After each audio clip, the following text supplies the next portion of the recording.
What's up, everybody? Welcome into episode 15 of The PlayStation Effect. This is a weekly podcast about the past, present, and future of PlayStation.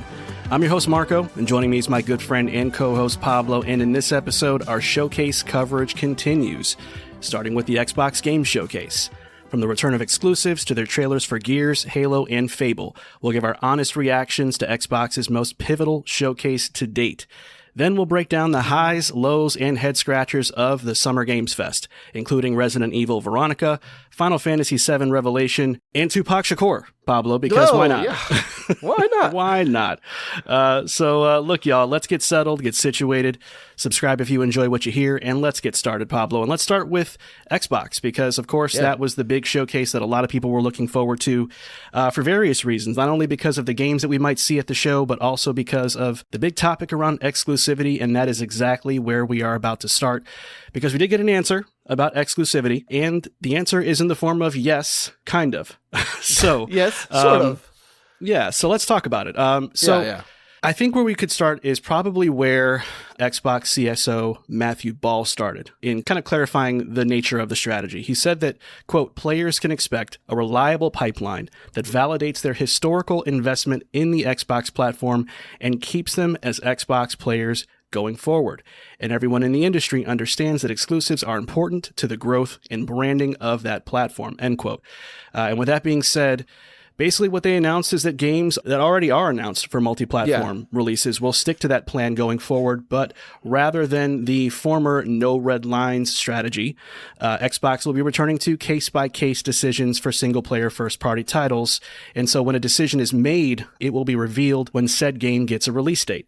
And in terms of multiplayer-centric titles or live service titles, those will be multi-platform going forward, and that was according to good old Matt Booty. Now, besides what Booty had to say, we did get two unconfirmed reports. The first unconfirmed report is that Xbox pulled Gears of War E-Day basically at the 11th hour from PlayStation 5.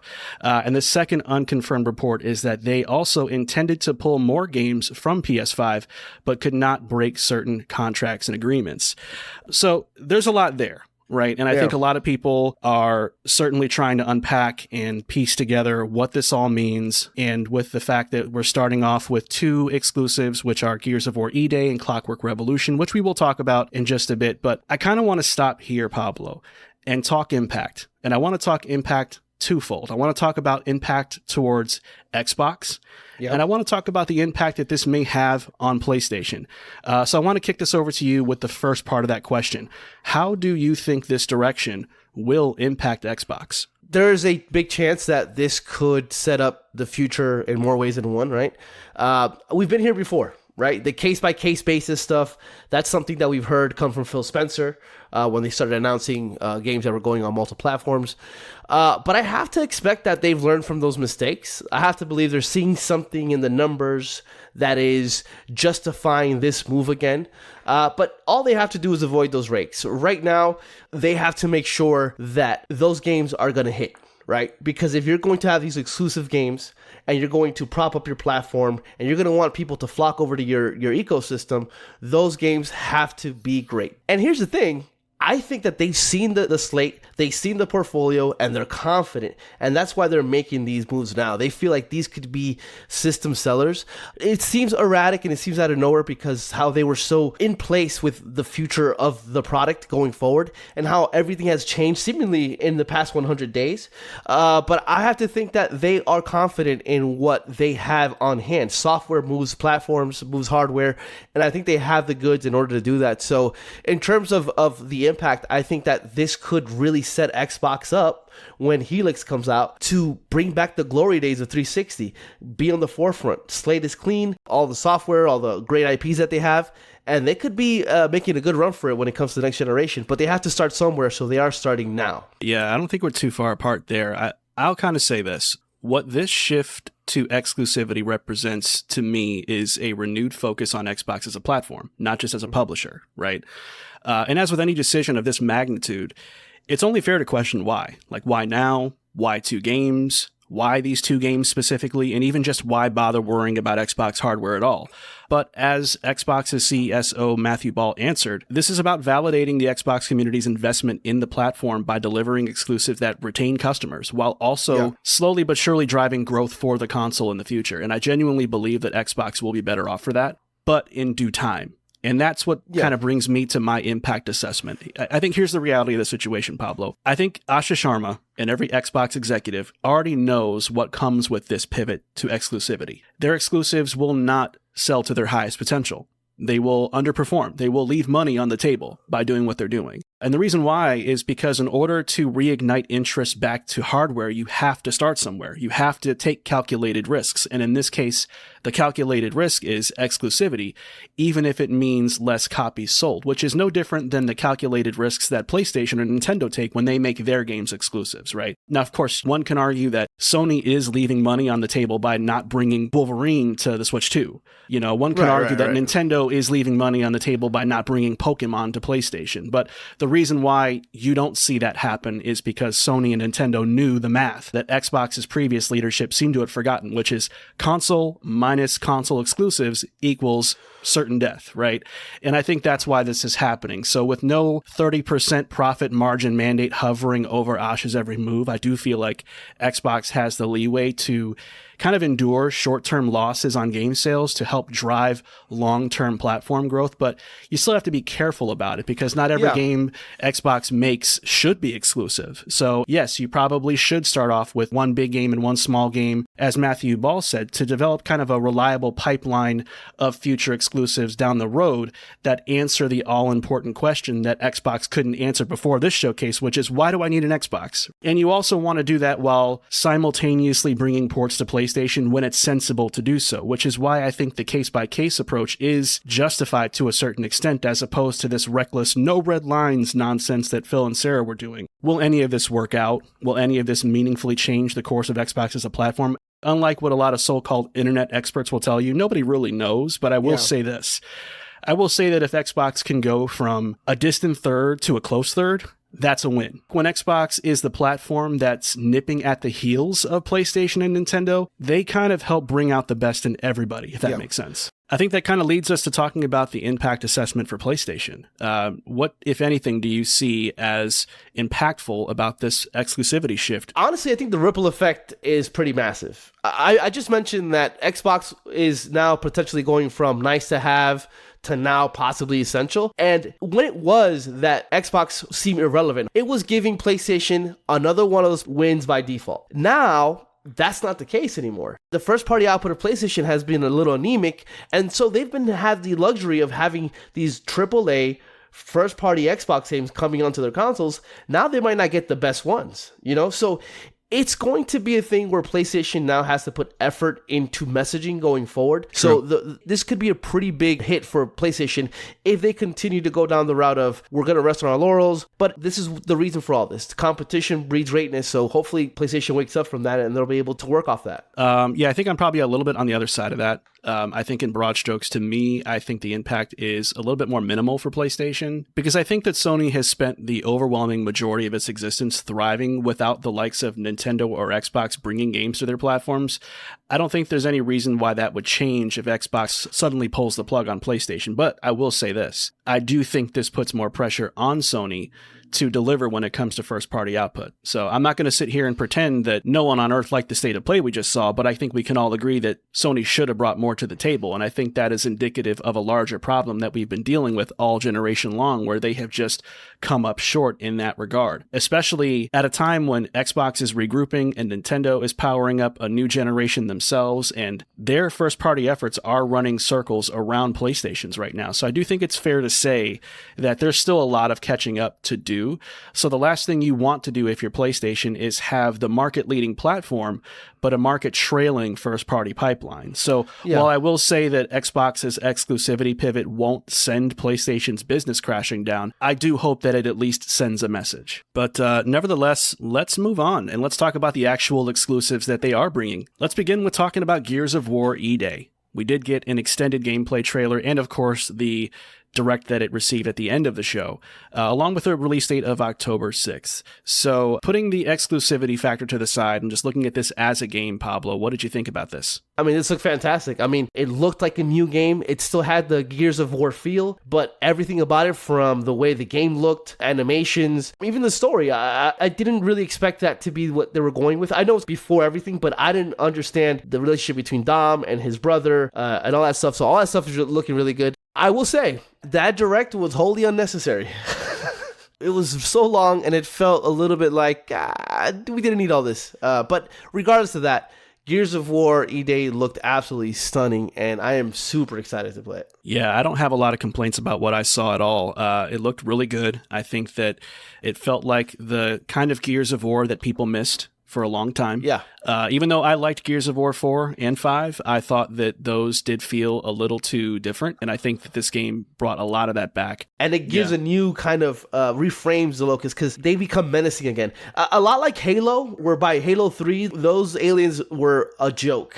And with ODST and Reach, they were managed to kind of reinvigorate the enemy. So I like that what they're doing here. But that wasn't the only game that they showed that was an Xbox console exclusive, because the other console exclusive is none other than Clockwork Revolution, which got another new trailer, but it also got a release window of 2027, so coming out next year. To me, Pablo, this was like another banger trailer. I don't think they've had a bad one yet. I have a really good feeling this game is going to be quite incredible when it does come out. It seems like it's taking a lot of pages from BioShock, and I just love the tone of this game, the attitude of this game, the art style of this game. The only thing that I kind of want to see more of is just some uninterrupted gameplay to just kind of get a feel for what the gameplay loop actually is, but otherwise I'm sold, man. What about you? Yeah, me too. I mean, I would like to see more of that, because this is from In Exile, which they made the Wasteland series, so this is a new departure for them for sure, so I want to see what they're able to do, but everything they showed is absolutely incredible, and knowing In Exile the way that I do in terms of the games that I've played, this game is going to have all those little details, all those little things that you may find in a CRPG. There's so much going on.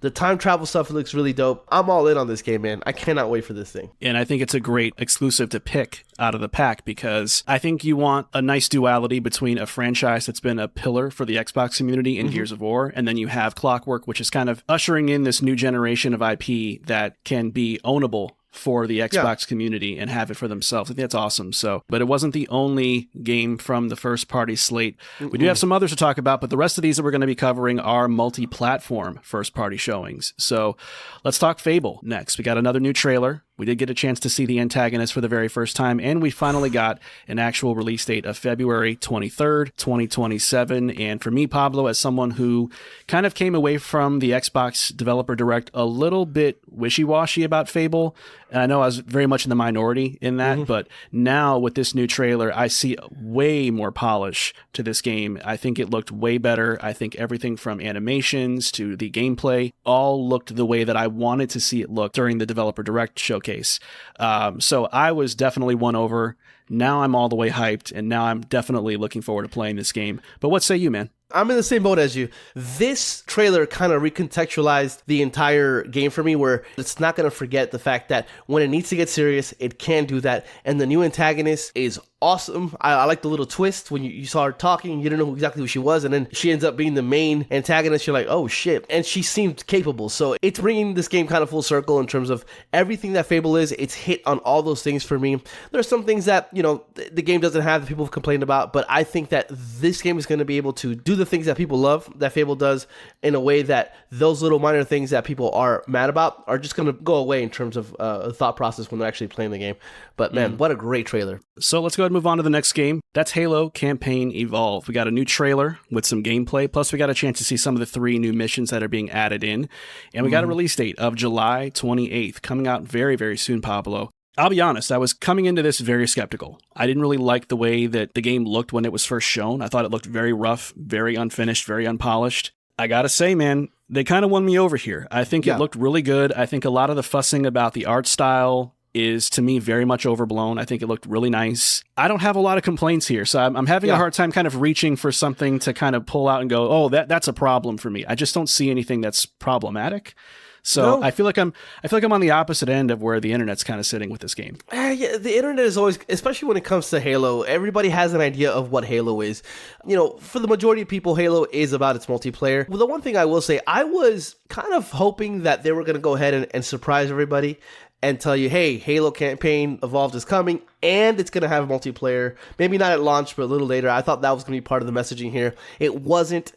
So that I hope they rethink it. It's out on PlayStation as well, so why not bring that player base into the multiplayer world and have people be able to kind of experience the full experience of Halo. But other than that, what they showed was absolutely fantastic. I loved the 3 new missions. I loved it, man. I thought that they did a really good job here, and this was the best this game has ever looked in trailer form, so can't wait. Yep, I'm all the way in on that one. But let's talk about the next game, which is State of Decay 3. We finally seen it again. Got a new trailer with some gameplay. It is coming out next year, but I will be honest with you, dude. I didn't like it. It looked like a janky State of Decay. It just looked like the same choppy, clunky looking style. I think they did the best they could with what they had to kind of splice together a trailer that looked very cinematic. I just don't think the actual game is going to have that kind of flair going for it, and will most likely be kind of more or less a run-of-the-mill State of Decay. And I think that's where I came away the most disappointed, is that with this trailer, you didn't really get a sense of what's new, of what's different, of what justified how long this game took to get to where it is now in the development pipeline, right? It just feels like we needed to make another one, and it took us long to do it. And I don't really feel that sense of innovation or evolution for the franchise here. So I can't say this one is going to be one I'll circle on my calendar, but what say you? I agree. And that's mostly because I've never been a fan of the series itself. The first State of Decay, showed some promise. But, 2 was just more of the same. And it looks like 3 is going to be exactly that. It's more of the same. And for people that are fan of the series are probably going to love this game. But people like me who are not, this looked like more of the same, and, not a fan. Let's move on to the final first-party showing that also, of course, is multi-platform, and that is Senua, which got a reveal trailer. This one took a lot of people by surprise, us included. Very tight turnaround after Hellblade 2, so this was pretty surprising. Did a little digging. Apparently it does take place after the second game, but it is much more gameplay focused, and it is coming out next year, but at the expense of their other project, which was Project Mara, which was this horror game that was supposed to take place inside this like ultra realistic looking apartment, kind of like what PT was from Hideo Kojima, just a little bit more. But apparently they wanted to go all hands on deck with this one, and here we are. Pablo, I'm going to be honest with you, man. Quietly a Hellblade fan. I can't lie to you. I really liked Hellblade 2 a lot. I know a lot of people didn't. It was so light on gameplay, but I thought it was great. I think this looks really good too, man. Especially if it's more gameplay oriented and more combat focused. Even if it's still linear, which I think it will be, and even if it's still a short game, I still think this could be one of their sleeper hits, and certainly a graphical showpiece. Do you think, I don't think this, but do you think that they sold out a little bit where Hellblade was a specific kind of cinematic game, and now they're seemingly giving us the quote-unquote God of War experience with Senua, what people actually wanted? I think they did what they had to do, because realistically, as much as I liked both of the games that came out previously, they weren't exactly setting the world on fire with sales. And so ultimately, if you're going to keep this franchise alive, if you see value in it, then you are going to have to advance this franchise in some capacity. And it seems like what they want to do is create a little bit of separation, like you said, from those first 2 games. Not necessarily in tone or in story, and certainly not in character, because Senua's here, but more so around like what her mission is, what her purpose is, what she's overcoming. I can see that being a really big key focus again. My only hope is this, Pablo. I think we've had 2 games of her getting pummeled and beaten to a bloody pulp and just going through the ringer. I'd like to see old girl kind of be all right. You know what I mean? It's time to kind of let's get over the hump a little bit. Kicking. Yeah, so that's my only hope here, so we kind of get to like healthy Senua, right? Less voices, maybe just one. But let's shift gears and talk about some of the third-party showings that were at the showcase. And let's start with a couple of the big ones, Pablo, because we had the reveal of Persona 6. It did get a teaser announcement, but no release window. However, we did find out Microsoft gave Atlas the bag. It is coming to Game Pass day 1, which is absolutely huge. I mean, we're talking about the most anticipated JRPG in the generation. We obviously didn't see anything in the way of actual footage, but it does look very, very spooky. It looks very different tonally. Atlas has a problem with reveal trailers because Persona 4 Revival last year also had like a really weird trailer. This trailer didn't do a lot for me. Just the fact that Persona 6 exists and got announced is huge, but the trailer was okay. It didn't give us too much, and there's no release window, so I have no idea when we're getting this. But regardless, the fact that it was here in the Xbox showcase, that is massive. Absolutely. Now, speaking of Persona, they also did show Persona 4 Revival, which did get a new trailer, and it's coming out on February 18th, 2027 on Game Pass. I really liked how this looked. In terms of what you would want out of a Persona remake project, I think it did everything you would possibly want it to do. I think stylistically, it's an upgrade. From what I heard of the voice acting changes, it definitely sounds better. I really have no complaints. I just wanted to get here so I can play it. I did start Persona 4 Golden. I didn't get too far into it, so I'm glad I didn't because Revival looks great. Yeah, I think you'd like the story a lot, actually. Yeah. But let's move on to the next game on our list here, which is Crazy Taxi World Tour. Sega bringing some old school Dreamcast energy to the showcase with this reveal trailer. It is coming out in 2027. I like Crazy Taxi. This didn't do much for me. I think that was more of like, I like Crazy Taxi in the Dreamcast days. I think I'm over that now. It just didn't do a lot for me. I was like, all right, cool. More of this. It looks awesome, but I'm not really excited for it. Not like I thought I would be. I liked what I saw in the trailer. I just think that, to your point, I think Crazy Taxi is kind of a product of its time. Yeah. We're in an Uber world, dog. Like, this isn't, we don't do that anymore, you know? So it doesn't really hit the same as it used to. So it does feel a little aged, and I don't really think there's a whole lot they can do with the gameplay loop to stay that interesting for an extended period of time. So this feels like a game that should come out at a low cost. Keep it cute, keep it simple, you know, hey, welcome back Crazy Taxi, great. But if this thing comes out at $70 or something like that, then Sega's on crack. Let's move on though. Let's talk about Metro 2039, Pablo. New trailer showcasing gameplay. It's coming out February 2027. And as a Metro fan, I could not be more excited about what I saw in this trailer. The visuals look insane. This is one of the best looking games I think I've seen in quite some time. Not a lot of people are tuned in to this franchise. A lot of people kind of missed out on the other games. You know, you're an example of that, actually. So yes. To that point, what did you make of this? Is this something that made you want to get invested in this franchise? Yes, it looked great. I thought the environments were amazing. I thought every time he picks up like an airsoft gun and he has to pump the thing, and that throws me off. I'm like, oh, it's this type of game. However, I think the way that they've introduced it, the narrative that they're introducing, and just the overall way it looks like a very special game. So it's definitely a game that I want to try and hopefully get into the series finally. All right, let's move on. Let's talk about Spyro: A Realm Reborn. It gets a reveal trailer. It's coming out spring 2027. It is coming to Game Pass, of course, as well. This is one of those announcements that I think everyone kind of wanted, and then when they got it, they're like, okay. It's one of those like old school platformers that everyone just can't stop talking about until they finally get the dream come true sequel, and then they're like, oh, cool, I might buy this. So I don't see a lot of hype around this after it got announced the way that I thought it would. Like, oh my God, Spyro's back. Like, none of that's going on, man. So weird. Here's what happened. For whatever reason, the internet decided that Toys for Bob was working on a Spyro / Crash Bandicoot game. And when it was just Spyro, I think people were kind of let down by that. I'm not a Spyro fan. I don't have any kind of like nostalgia for it. However, I thought this game was pretty cool. On Game Pass, I'm going to try it out. I thought it looked pretty dope. I think my daughter might like it, actually. For sure. Let her give it a try. Yeah. Let's move on. Let's talk about Resonance: A Plague Tale Legacy. We're both fans of A Plague Tale 1 and 2, and this is kind of a new story with one of the characters from the second game. Got a new gameplay-centric trailer, which was a lot more combat-heavy than I think either one of us anticipated. Not that we're complaining, because it definitely looked very polished. It looked really tight and responsive. It didn't look like that AA dingy kind of combat you kind of see. So coming out August 27th, of course, coming to Game Pass as well. And I think I'm in on this one, man. What about you?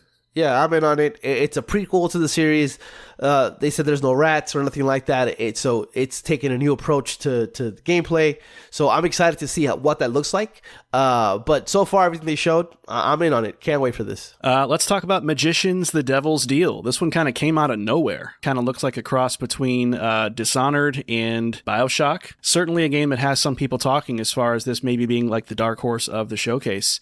Now, it is coming 2027 to Game Pass, so definitely a big pickup for them, especially if this game turns out to be a hit. I really was won over by this a lot. The trailer was a little long at first. They were doing kind of like the puppet thing in the beginning. I'm like, all right, they probably believe that this is a big deal. So yeah, the build-up made sense because it's like you're questioning, what is this? What's going on? And all of a sudden the gameplay portion starts and you're like, oh shit, this is really cool. Like, yeah, this was definitely the surprise of the show for me. I was really impressed with what I saw. So this is definitely one that I'm going to have my eye on next year when it comes out. All right, let's move on to the next game here, which is Vivarium. Got a reveal trailer. It is this life sim adventure game with anime-inspired art style. It's coming out in 2027 and is coming out on Game Pass as well. And Pablo, for me, this one was kind of a roller coaster because when the game first popped up on screen, I'm like, I want nothing to do with this. By the time the trailer was over, however, I was like, I want all of this because something about that art style and just the inherent charm of this game, it just won me over by the time it was over. I'm like, okay, this is actually kind of cool. It is kind of cute. It's kind of endearing. And I can definitely see myself playing this as kind of a nice little wind down sort of experience, coming off the heels of like a big release of some sort.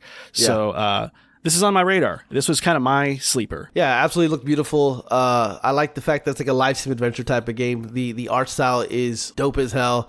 Yeah, man, this is really like a visually stunning, and I wasn't expecting something like this to look like this and actually be, like gameplay. Definitely a game. Game Pass. Why not? Let's try it out. See what it's like. All right, last but not least, we have Valor Mortis. This is a first-person action Souls-like experience, Pablo. That is coming on September 24th, 2026, which is the date of doom. It is coming out on Game Pass, though, which should hopefully help, but I don't know, man. I'm a little concerned this one's going to get lost in the shuffle if it doesn't get delayed or something like that. But this is a game that you're more high on than me. I can't sit here and say that the trailer did a whole lot for me personally, but what say you? Yeah, man, I'm into it. I love the setting, 19th century Eastern Europe during Napoleon's War, and the fact that it is a first-person Souls-like, and from all accounts, for people who played, I think the demo that was out and I think it was early access, something of that sort, people were really into it. Said it felt great, intuitive. It didn't feel clumsy or anything. It felt like a Souls-like. I'm down for it. I cannot wait. I love myself some Souls-likes, but I like games that take chances and do something different with that formula. And it looks like this is a game that is doing that, and I hope it hits. I hope people are into it. I hope it's successful. But it's definitely a game that I'm going to be playing this year because I cannot wait. It looks absolutely fantastic. So that covers the Xbox console exclusives, the Xbox first-party showings that are going multi-platform, and the key third-party showings as well. So now it's time to wrap things up by giving our final grades and our top 3 games of the show. Pablo, let's start with final grades. So real quick, give me your grade and give me a quick little bit about why. For me, it's an A for Xbox. I mean, they came out the gate swinging. Most of what we knew was there. These were known quantities, but we got answers. We got release dates. We got gameplay that looked interesting and sold me on a lot of games. We got a huge surprise with Senua, and it had very little filler. It was lean and mean. Even the third-party stuff. I wish that games like maybe Blade were there and Elder Scrolls 6, but that would have put it over the edge. I will say this, though. The Call of Duty to end the show, DMZ thing, was a huge letdown. But other than that, man, this was an absolute banger of a show and really put Xbox on the map for me again. And now I'm looking to see what they do with the future of the platform because they have a lot of things going for it. So excited for that. So A for Xbox. Yeah, very good. I gave it an A- myself. Similar reasons to you. I sneakily held off on talking about Call of Duty until now. That was kind of deliberate because, to your point, that was a huge, huge miss on their part. And that's what, to me, kept this from being an A or even an A+. I think they have to be very cognizant with Call of Duty moving forward around making sure that you're showing Call of Duty to the right audience because the Call of Duty audience is not watching the Xbox Game Showcase, man. They're going to have to be more careful about that because this is just not the forum for that kind of announcement. And I know Call of Duty's Call of Duty. It's the biggest thing out, and I get that. But that's almost reason to not prioritize it this much. You don't have to. Call of Duty is a well-oiled machine that's going to sell no matter what kind of product you put out. We've seen that a million times. Bad years for Call of Duty still sell like gangbusters. So you just don't need to invest that much here. But nevertheless, I think besides that fumble, which was a big one, they cooked. I think what they showed more or less was great. So that's why I gave it an A-. Now, real quick, top 3 games of the showcase. What do you got? Number 3, Clockwork Revolution. We talked about how that game looks. Can't wait for that. Fable, cannot wait to get my hands on Fable. And my number 1 game is Gears of War E-Day, man. That revitalized my passion and my love for the franchise. It was always there, but now the way it looks, and the advancements that they've done, I am so in on this game. Cannot wait to get my hands on it, and it's coming out so soon. I cannot wait, man. I'm doing the 5-day early thing. I don't care. I'm part of the problem. Yeah, fuck me. Hey, man. I don't think Asha's gonna mind. All right. I think our list is pretty similar. My number 3 is Gears of War E-Day. Fantastic. Can't wait to play it. Number 2 for me was Halo Campaign Evolved. Again, I came into that very skeptical after what we saw the first time around, and it completely and totally won me over from top to bottom. Number 1 for me is Fable. Fable, to me, was the ultimate Xbox game at the showcase of what it represented in terms of scale, scope, evolution, and legacy. I think all those things kind of converged to form what looks like an all-timer. But let's go ahead and move on, man. Let's talk about Geoff Keighley's Summer Games Fest. We're going to start with where the showcase ended, and that was with Final Fantasy VII Revelation. Got a huge blowout reveal. It's coming out summer 2027, which is insane because of the turnaround time after Rebirth. I thought this was awesome from top to bottom and everything in between, man. It was a fantastic showing of how they are not just making a great finale, but how they are understanding through that the importance of what this franchise means to so many people. And they seem to be embracing the pressure of what it means to get it right. So I think for me, as a lifelong fan of Final Fantasy, Final Fantasy VII is like my second favorite game of all time. What I saw here really made me feel proud of the journey, but it also made me feel a little sad too, man, because this is it. This is the end of the line, and you just kind of get used to knowing that there's another one coming. It's kind of hitting me a little bit that this is the end of the line. And so it's all the more reason why this is probably my most anticipated game of the next year. Yeah, coming from the other side of that, my favorite Final Fantasy game is Final Fantasy X, so I don't have the reverence or the nostalgia for 7 other than watching Marco play it when we were kids. But man, I am all in. I think these games are absolutely fantastic. I love what they did with it, where it's a reimagining of it while, still being faithful to a lot of it. They're playing with the fact that this is a remake and they're doing these interesting things. And I think Revelation just looked absolutely stunning. They're doing everything they possibly can. They're squeezing everything they can out of Unreal Engine 4. So they are out here doing their thing because this game looked absolutely stunning. I cannot wait. And the fact that it's coming out next year, quick turnaround. Yeah, absolutely, man. But let's go ahead and move on to another game that I can't wait for, and that is Resident Evil Veronica. So all the rumors were true. We are getting a Code Veronica remake. Looks like it's going to be a reimagining of the original. Featured Claire Redfield. Not too sure where Chris is going to come into play just yet, but we'll see if they kind of do the same thing they did with Requiem, where they held off on showing Leon until later down the road. It is coming out next year, and I cannot wait. On a personal level, Resident Evil is one of my favorite franchises of all time, but ironically, Code Veronica is one of those entries that sort of eluded me for a while because I didn't have a Dreamcast when it first came out on Dreamcast. And then by the time it swung back around and came out with Code Veronica X, I had already kind of mentally moved on from the game a little bit. So by the time I circled back and actually played it, I didn't get the same feeling that a lot of people did when it first came out of like, oh my God, I can't believe what they're doing here. That's such an improvement over this and that and the third. I didn't get that experience. So for me, this is kind of filling in a big gap in my fandom, and it looked fantastic. Capcom's RE engine is right, fantastic. Pablo, it's neck and neck with Decima. Yeah, dude. I like the fact that they're getting Resident Evil Code Veronica, not less known, but not as popular as the other games, and they're doing their own thing with it while still kind of maintaining, I'm assuming, the story that we know, but doing something completely new. But I'm interested to see how that goes. But yeah, man, this looks great. I have no real kind of connection to Code Veronica other than I've become a huge fan of Resident Evil, and I want to continue that experience, and this is the next up. I'm here for it, man. Cannot wait. Also coming in 2027. Crazy. 2027 is going to be crazy, man. Shaping up to be a pretty big year, man, for sure. Speaking of which, the next game on our list is also coming out in 2027, but right at the start of it, on January 15th, and that is Stranger Than Heaven, with a brand new trailer that included a special cameo of sorts of one Tupac Shakur. The trailer was on service to kind of cap off the end with Tupac coming out. I think it's absolutely ridiculous. And Snoop Dogg's already out of place, but then you add Tupac, and then you have to talk about, oh, the estate signed off on it, and then you get into the conversation of, well, the estate is actually handled by the whitest of whites, and the family has already sued him many times for money laundering and whatnot, so on and so forth. So let the man rest in peace. Stranger Than Heaven wasn't going to be better or worse with or without Tupac. So it's like, just...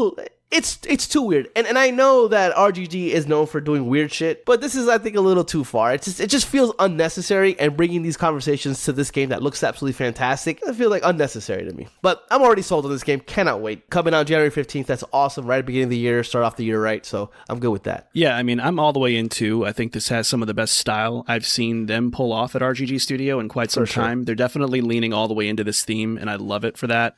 And they have dabbled with Like a Dragon series specifically, bringing in cameo appearances from like either pro wrestlers or just people from various corners of Celebrityville.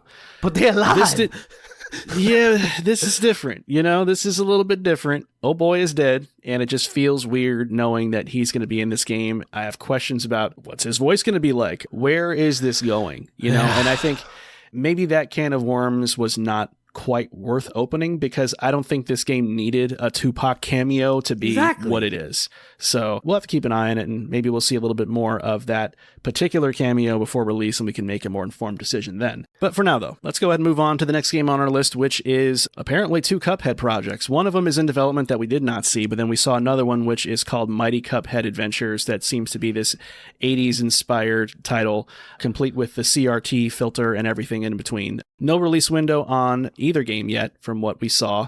Cuphead fans are certainly happy. I can't claim to be one of those Cuphead fans. Didn't really do it for me personally. I do think it's cool that they're moving into a different era instead of the old school cartoony thing from way back when people were still doing racist cartoons. I'm glad they're not there anymore. 80s is a lot better. But what say you, man? Any interest here? Yeah, I agree with that. I do think that the unannounced project, or the project that didn't show, is a Cuphead sequel. So I think they're still going to go back to those cartoon era. But artistically, Cuphead is absolutely stunning. But it's not my cup of tea anyway. But, cool. I'm excited it exists for the fans of it. But I will not be touching any of these games. It's just not my thing, But it's cool. Yeah. But I'll tell you what looked special to me. That was Stellar Blade Blood Rain, man. Definitely took me by surprise here. Yeah. Got a new reveal trailer and a new protagonist and a new setting. So there's a lot of new things about this game that really got people interested. And I do think this looked fantastic. I think that the gameplay from a combat standpoint looked really well done, even though the game is apparently very early in development. I also thought that the setting was really a big win too, because it had a lot of Blade Runner going for it, a lot of Cyberpunk going for it, and I thought that was, to me, one of the best things about it for me. So I'm all the way in on this, and it's also multi-platform, no longer a PlayStation exclusive, which is very interesting. Yeah, man, this game, I was not expecting to be so wowed by this game. I'm really excited for this. I thought that this game completely wowed me because it came out of nowhere. So I thought we were going to get Stellar Blade 2, and it was going to be more of the same, and that was going to be cool. But man, this is like an absolute upgrade through everything. So I'm in on this for sure. One of my most anticipated games whenever this comes out. Yeah, by far. For sure. Up next, we have Gen Atlas, which is Fumito Ueda's new project. He's, of course, the lead behind Ico and Shadow of the Colossus. And so this is his latest and potentially last project. I did see something on VGC where he mentioned that this could be it for him, which makes a lot of sense. This has taken a long time for him to get here, and you just never know with these kinds of things. So let's appreciate him while he's still here and making games for us. And so looking at this trailer, definitely very interesting in terms of, a lot of his signature staples coming back in, that sense of scale and scope, and having these giant, larger than life beasts and behemoths out there. In this case, I think it looked really good. It does look a little choppy. It looks like it needs a lot of polish and work, of course, but yeah, for sure. I don't think this doesn't look like a game that's coming out in 2027. This is looking more like a 2028 project, but if he can manage to stick the landing and do what he needs to do, this could be a really interesting game.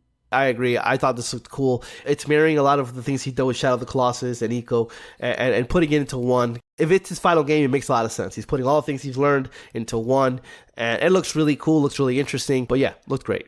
Let's get into the next game on the list here, man. This was one that Geoff kind of hyped up a little bit as a big comeback title that people weren't expecting to be there, and that is The Wolf Among Us 2, which got a new trailer, more or less kind of a re-reveal, and it's coming out next year. along with a remaster of the very first game, which is coming out this holiday. So a great opportunity for people who didn't get a chance to play the first game to get caught up to speed on what I think is one of the best stories I've played in a game by far. And that's not me just kind of putting extra sauce on it because this game was here. I really loved this first game, and it really hit some notes that I wasn't expecting it to, and I loved it for it. But this was a big one for me, man. I got off my couch and I was doing a little move, man. I was cutting up some rugs out here when this came out, man. I ain't gonna lie. You would have been proud. You would have been you would have been embarrassed, but you would have been proud too. Yeah, I would have been definitely embarrassed, and the proud stuff, had to be there to make all my I'm final saying judgment is, on that. I might have did the Michael Jackson lean. I might have did the lean. All right. Well, if you did the lean, then I definitely would be proud. That's 100%. So if you were sitting there, you might have been hit by, you might have been struck by the smooth criminal. Smooth criminal. That's all I'm for saying. Sure. Yeah, no, I agree with that. Dude, I loved The Wolf Among Us. I'm glad that this is back. Is it unfair for me to say that I thought this game would have looked a little bit better? It almost looks like the first game. I thought it would just be a little more improved in terms of how it looks. However, that's just a minor complaint because I'm really interested in the sequel. What do you think? I think Telltale's art style can be a little hit or miss sometimes. I think that's the problem. Sometimes they go in a direction that is intentional, but you can look at it and go, ew. Like sometimes that happens every once in a while. And I think that's just a case of them not really getting that part of their development figured out from a design standpoint. Because I do see where you're coming from. But I do think what this game has going for it is more color, more pop, more of that like deep purple and those yellow accents and stuff like that to really give that game that pulpy noir kind of detective story sort of vibe. I think they're nailing that really well. Yeah. But maybe when you zoom up close, you might look at those characters and go, okay, that's 3 textures total for the beard. Yeah. All right, great. So little of that. But this is a good, my one complaint is I think the remaster should have been like an out today type thing, get people really that would have been cool. Post Grand Theft Auto. I don't know, man. We want more eyes on this, right? We want people to really be hyped about this. We don't want people to forget it.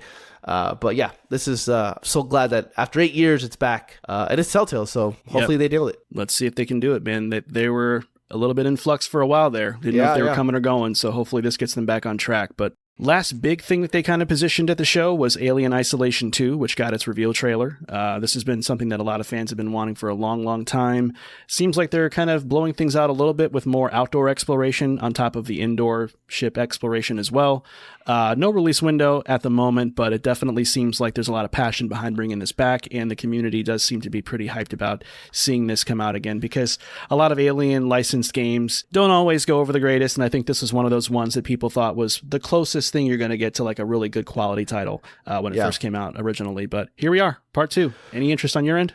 Yeah, a little bit. I mean, I think the first game had like one of the best 4 hours of any game, in terms of like how it puts you in the shoes of an alien movie, but in a game, and hiding from the xenomorph, all that stuff was really cool. Then it devolved into like 15 hours of fighting working Joes and fetch missions, and I think it got a little too bloated. Hopefully, with the way that it's indoor and outdoor environments, I hope that they fix that and it's more about you trying to figure out how to get out of there and escaping the xenomorph. But I am interested in this. I love the Alien franchise. I love the movies. I love the TV show that just came out. But I'm going to keep an eye on this one to see how it actually turns out. But yeah. Let's talk about Control Resonant real quick. We did see it at the State of Play, which got the release date of September 24th, but they did show another trailer here, and I think this was their best one yet by far, and the one that actually sold me on this game completely, washed away all my doubts and concerns about what this game was turning into, and this was the one that did it, and that music was fantastic. Fantastic, yeah. I was always sold on Control as a franchise, and so I was always going to play Resident, but I did have my reservations and some doubts, but like you said, this is their best trailer to date, and it feels like a proper Control sequel, so I'm all in. Cannot wait. The Blood of Dawnwalker got a new trailer as well. It's coming out September 3rd, so another game in that cramped month of September here. You know what, man? I hate to say it, but it's still not clicking with me at all. It really isn't. I think that the main character looks really dull and drab, just aesthetically. I think that the gameplay looked double-A dingy to me. It's not coming together for me in the ways that get me excited. They seem to have a pretty big roadmap for this game, though. I mean, they're banking on this thing working out, so a little scary if it doesn't. I'm excited for this game. I did like that trailer. I thought it looked pretty dope. The only problem is that the first minute or two of it was not even part of the game. It was a future look at the other potential sequel. What the fuck are you guys doing? This is a brand new IP. Focus on it, and hopefully it's successful enough where you get to do that. Don't show us your roadmap before the release of the game. That's insane. That's absolute insanity. There's one thing about being confident about your game, and I hope that they are confident. I hope the game is great, and it does get to do everything they want to do in terms of the story. But, dude, there's more people like you than people like me in terms of are they sold or not sold on Blood of the Dawnwalker. So I'm sold on it, but there's more people that are a little more hesitant. And you're releasing it at the beginning of September, right before all the games ever made come out. That's a tough sale. You have about a week and a half before people forget you if you're not great. But I'm excited for this game. It's just that was definitely one of the head scratchers of the show for me. Yeah, to say the least. Let's move on. Star Wars Zero Company, a game that you've had your eye on for a little bit. You wanted to see more of it. You finally did. You got a new trailer showing off some gameplay, a little bit of dialogue here and there, and a release date of August 27th. Pablo, I know you're going to hate me for saying this, but I thought this looked like boo-boo. I really did. Hell no. This looked really, really rough. I think as soon as Anakin came on screen at the very end and I saw his face, I was like, that looks ridiculous. Oh my God. He looks stressed. He looks like Anakin Skywalker. But the reality is, I mean, the pedigree is there, of course, as we all know. The developers of XCOM kind of spun off, did their own thing, as you mentioned. So people are definitely interested in it, all jokes aside. It's just not looking like something I would ever touch with a 10-foot pole. I can't wait. I mean, this is a game that is definitely on my most anticipated games of the year. I wanted to see more. I saw more. It's exactly what I thought it would be. I'm really excited. And I want to say, fuck you to all the crowd. Like 3 of you clapped. And that is disrespectful, okay? There was 3 claps, and that was disrespectful as hell. This game looks absolutely amazing. That's the thing, Pablo. Geoff did confirm that those weren't actually the sounds of clapping. That was actually the sounds of chairs folding back up and that snap sound as they... Yeah, people left when that came out, man. Basically, disrespectful, man. Yeah, crickets liked it, though. Let's talk about one of the weirder, pleasant surprises of the show, I think, for both of us, which was Virtua Fighter Crossroads. Got a reveal trailer. It is actually a story-driven, single-player experience. Is it? I looked into this. Yeah, I looked into this, and here's the thing. David Hayter is one of the writers. The voice of Solid Snake, which is pretty dope. So very, very intriguing here, and could be something worth checking out, even if you're not a Virtua Fighter fan, which I'm not. So that kind of pulled me back in and made me go, huh, okay. So even if it was a fighting game, like the transitions to get into those fights looked absolutely awesome. So I was really interested in that to begin with. So yeah, I thought this was great. Speaking of weird story-driven games in a genre you wouldn't expect, we have Clutch, which got a new trailer. This is, of course, from the former developers of Forza Horizon, kind of split off and did their own thing here. And they're doing a narrative-driven racing game. And we got a chance to see a little bit more of the story premise, I guess. It's coming out spring next year, and I think for me, it's a game that looks visually very good, but I just thought that story was a little too... It was doing too much there with death and all that kind of stuff. It's like, all right, man, calm down. Yeah, I think they're trying to kind of take a page out of like the Fast and the Furious, specifically like Fast 5, where it was like a heist and they were getting people together to do this big heist at the end. I thought it was interesting. I thought it was a really cool take on a racing game. Whether it'll work or not, it remains to be seen, but I'm definitely going to keep my eye on this one because this looked, like you said, visually stunning. It looked absolutely dope as hell. But I'm interested to see how it actually pans out and how it all comes together. Let's move on to the next game here, which is Blood Message. This is an action-adventure game that is set in 848 AD during the late Tang Dynasty. Oh, the Tang. Gotta love that Tang, as a child. This was another one that was kind of like, all right. They said the game is more Hellblade than a traditional action-adventure game. My concern is that NetEase is publishing it, and NetEase doesn't really have a great track record. I hope that this is something new and that it's good, but I am not sold on this just yet. I want to see a little bit more. Next game on our list here, Teenage Mutant Ninja Turtles: The Last Ronin. It got a teaser. It is apparently a AAA action-adventure game, and Platinum Games is back at it again. This is their second project with Teenage Mutant Ninja Turtles, and this is the debut of Paramount Games publishing it. So Here we go. I don't know what to make of this. I don't know whether to be excited about it or weirded out by it, because the first game, apparently I didn't play it, but it wasn't all that great. It was kind of boo-boo. No, it wasn't great. It was terrible. It was like Platinum decided to take the day off every day they worked on this game. Yeah, that was weird. Yeah. As for Paramount Games, is actually Paramount Games took Skydance Games and made them one now. So Amy Hennig is now the head of both those studios. So there's some pedigree there. I love Last Ronin's story. I think that that's one of the best kind of visual novels out there. I don't know. We'll see. Platinum did not do justice to TMNT, so I hope that they figured this out. There was a movie that was being developed by Paramount that they canceled last year. And apparently now we know why. It's because they went and moved that into the to a video game, which I hope it works out. I'm excited for the potential of it, but there's just too many question marks. Yeah. Let's move on. Let's talk about the next game on our list here, which is Crossfire. This is the debut title from That's No Moon, a studio that a lot of us were waiting to see. It is kind of a compilation of leads from Infinity Ward, Naughty Dog, and even some of the makers of God of War, who came together to form this tactical single-player action-adventure title that seems to be very story-driven as well. No release date on this at all, no window at all either, so not too sure when we're going to see this again, but Pablo, I know you're going to hate me for saying this. I thought this looked corny as hell. What? This was awesome. This was so whack. I thought the two characters are very lame. I feel like they're going kind of for like the Spec Ops The Line sort of thing, where it's just this really gritty, super personal form of storytelling, and that can be cool.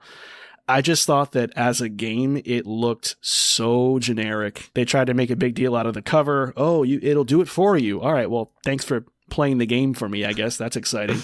So that didn't really do a lot for me, and I think the story just didn't seem super compelling. So I think this is a disappointment for me. I don't disagree on like kind of the dialogue. It was a little corny on the corny side for sure, but I thought this game was awesome. It's a game that I want to keep my eye on, but you're right. I don't know when we'll see this. No date at all given, so hopefully you'll be eating your words when this game comes out, but we'll see.